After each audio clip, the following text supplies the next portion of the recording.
Ya, kembali ke podcast kita.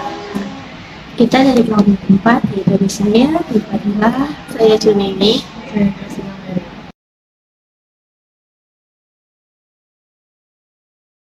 10 tersangka pengguna dan pengedar narkoba berhasil diamankan aparat kepolisian dalam kurun waktu 3 pekan terakhir. Mereka merupakan pengguna dan pengedar barang haram seperti sabu, tembakau gorila, dan obat-obatan daftar G. Mereka kerap beraksi di wilayah Kabupaten Karanganyar, Jawa Tengah. Salah satu pengedar yang ditangkap masih berstatus sebagai pelajar di salah satu sekolah kejuruan di Kabupaten Karanganyar. Ia nekat menjual barang haram tersebut dengan sistem online. Dari tangan 10 tersangka, aparat kepolisian berhasil mengamankan barang bukti uang tunai berjumlah 1 juta rupiah, 2 gram sabu, handphone, beberapa linting tembakau gorila, dan ganja kering siap edar. Untuk mempertanggungjawabkan perbuatannya, ke-10 pengguna dan pengedar narkotika ini harus mendekam di sel tahanan Polres Karanganyar.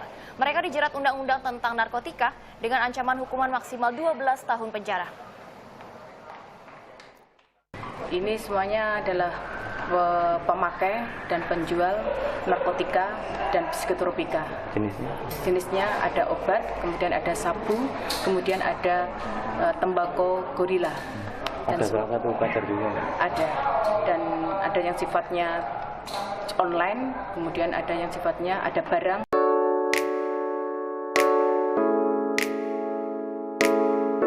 Jadi di episode kali ini kita membahas apa sih? Membahas tentang narkoba. Kenapa? Karena kan lagi menyambutkan banget nih ya. Ada 17 pelajar SMA yang ditangkap karena menggunakan narkoba lewat media sosial. Yang benar tuh. Jadi gimana sih kita harus menanggapi tantangan ini terutama di era digital? Oke. Jadi betul banget tuh. Lagi kan narkoba tuh bukan masalah yang jauh dari kehidupan kita ya. Nah, bahkan anak-anak muda sekarang tuh jadi sasaran empuk.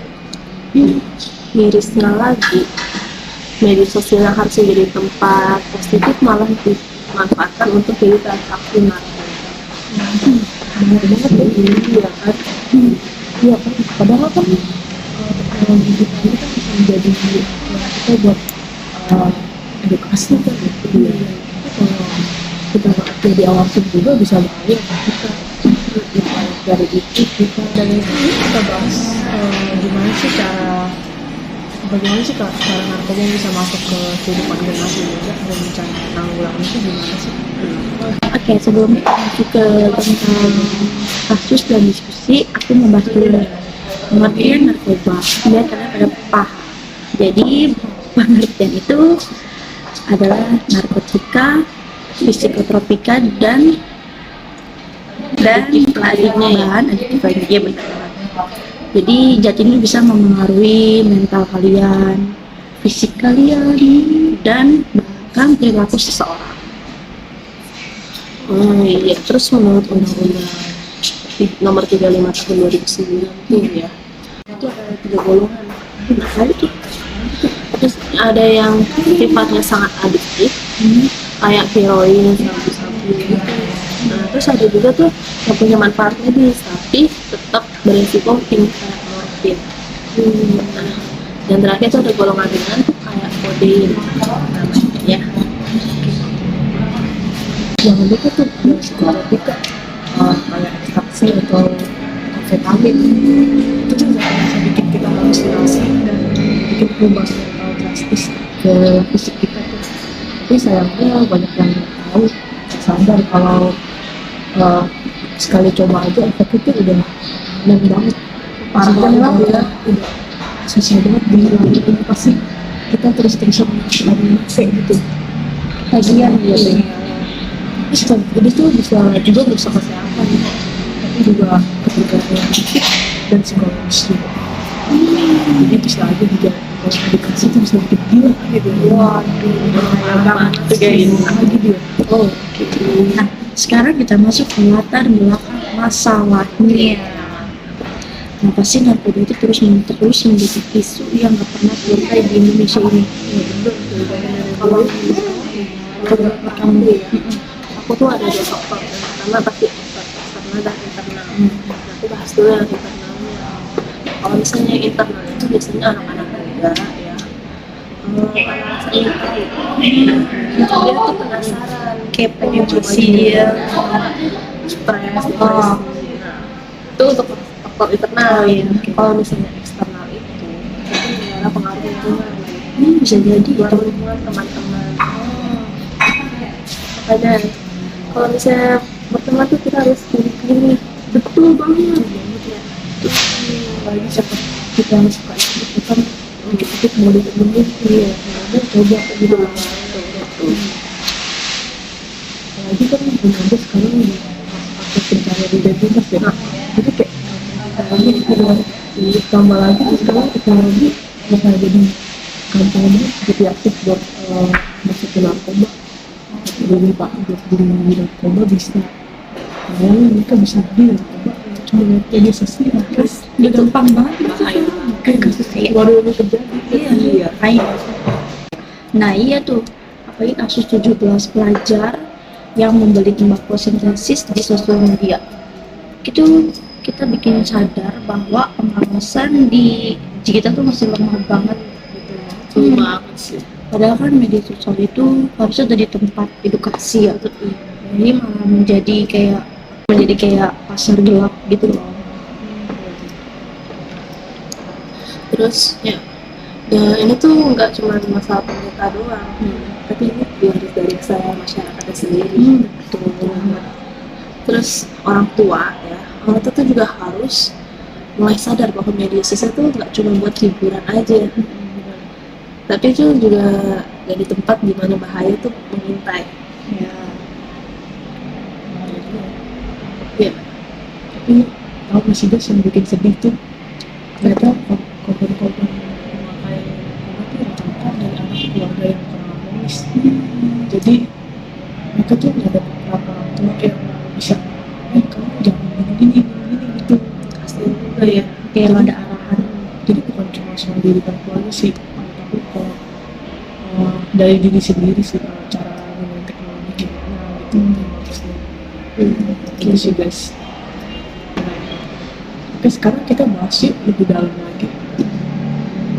Kalian kenapa sih narkoba itu terus menerus ada gitu di kalangan remaja, walaupun pemerintah kan udah punya undang-undang yang ketat gitu. Kalian gimana sih? Kok bisa masuk gitu? Kalau menurut aku ya, itu masalah utamanya itu di edukasi. Karena kan terus banyak remaja yang tahu bahaya narkoba itu secara mendalam, ya kan? Mereka cuma anggap ini kayak buat senang-senang, tapi mereka tuh nggak tahu tuh efeknya kayak gimana.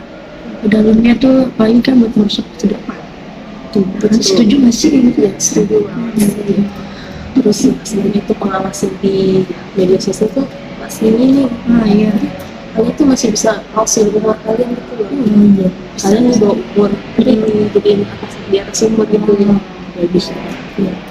Terus banyak transaksi ilegal yang saat ini tuh yang nggak terdeteksi karena platform digitalnya tuh terus berkembang secara cepat. Betul. Nah, dari diskusi kita tadi kita bisa simpulkan bahwa masalah narkoba itu kompleks banget guys. Ada banyak faktor yang bikin masalah terus menerus, mulai dari akses yang mudah, kurangnya edukasi, sampai pengaruh lingkungan. Iya. Terus ya ada teknologi, meskipun banyak manfaatnya tuh ya, juga jadi tantangan baru. Kalau nggak diawasi dengan baik, media sosial tuh bisa jadi alat untuk menyebabkan hal-hal negatif kayak narkoba. Tapi yang paling penting guys, kita harus sadar bahwa masalah ini bukan cuma mengalami pemerintah aja nih. Yang penting kita semua tuh ambil peran dalam melindungi generasi muda kita, baik dalam edukasi, pengawasan, maupun lingkungan. Iya, jadi sesama teman misalkan ada yang kita canggung, kita tuh masih bisa Sedikit keluar dari pengaruh jurus yang buruk itu. Iya, itu emang nggak salah pemerintah aja ya, mesti itu kesadaran diri sendiri kita aja. Nah, jadi buat kalian dengan podcast ini, ayo kita mulai dari hal kecil dan jangan pernah mencoba untuk narkoba, meskipun cuma sekali, apalagi kalau diajak teman yang berjerumus tentang kejelekan. itu jangan mau, dan kita harus bantu untuk cari bantuan jalan keluarnya. Ya, dan kalau kalian orang tua, ajak anak-anak diskusi tentang bahaya narkoba dan cara penggunaan media sosial dengan bijak ya. Jangan biarkan mereka belajar dari tempat yang salah, oke?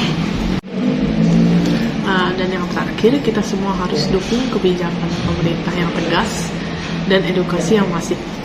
Kalau kita semua kerjasama, kita bisa lawan masalah narkoba ini, guys. Oke, itu aja podcast kita kali ini. Terima kasih buat teman-teman yang sudah dengerin, dan siapa tahu juga bisa jadi langkah yang baik dan mengurangi dampak narkoba di masyarakat. Ya, tetap jaga diri kalian ya, dan jangan lupa menggunakan teknologi dengan bijak. Stay safe semuanya, dan jangan lupa kita saling dukung buat hal positif. Sampai ketemu lagi. Dan jangan lupa like, Comment, share. bye-bye.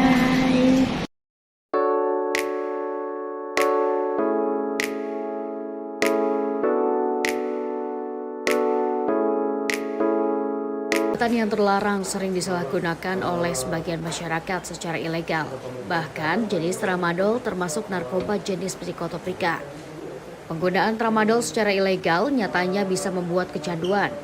Di tempat rehabilitasi kecanduan narkoba di Kota Sukabumi, Aseva Gria Pusaka telah merawat ratusan orang yang kecanduan obat-obatan berbahaya. Selain obat-obatan berbahaya, tempat rehabilitasi ini juga merawat orang yang kecanduan narkoba lainnya.